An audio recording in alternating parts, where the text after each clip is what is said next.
Hello, this is another video of the Feiyutech AK 2000 demonstrating an issue I found with the Autorotation, which is basically a pretty cool feature. It lets you define a starting and an ending point and then let the gimbal do the movement.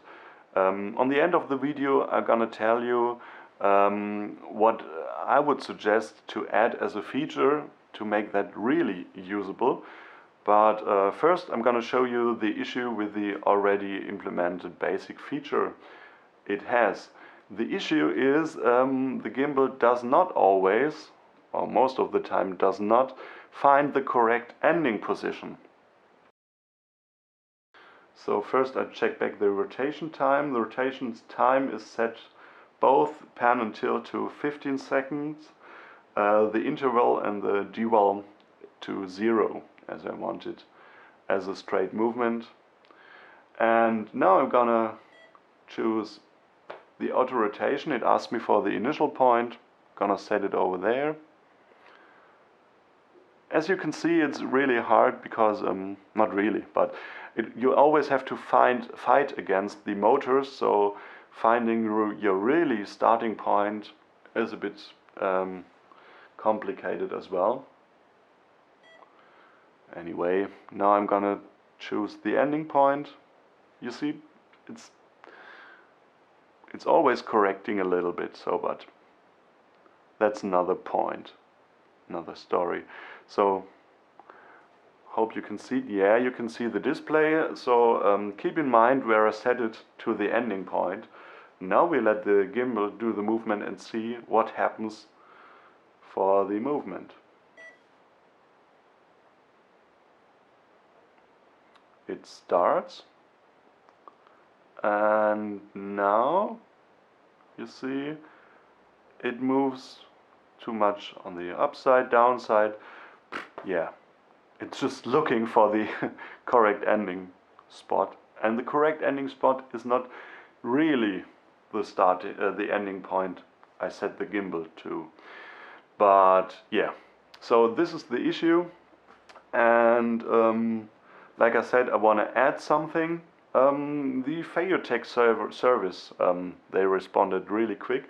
They told me that it's not planned to use the AKF II.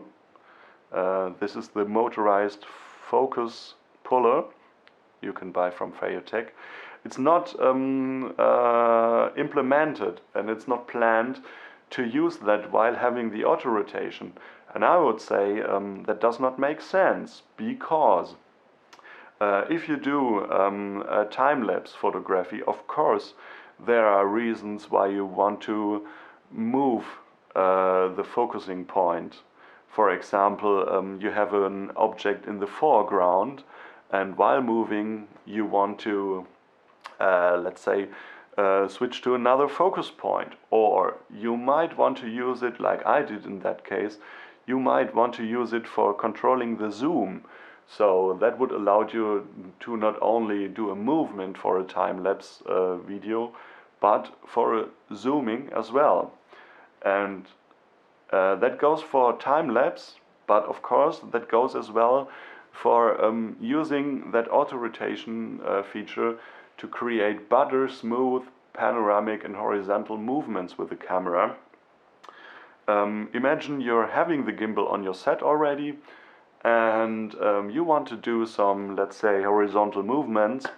Of course you could just set the gimbal to do that. That would be really precise, way more precise than you can achieve it with doing it manually on your tripod.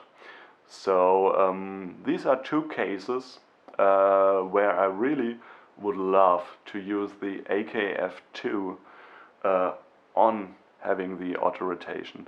But anyway, the main issue I demonstrated in the first half of the video is the auto rotation setting does not probably find the ending position, which is really annoying. So hopefully Feiyutech's gonna fix that, or if somebody around there found another solution for that, please just let me know. Thank you.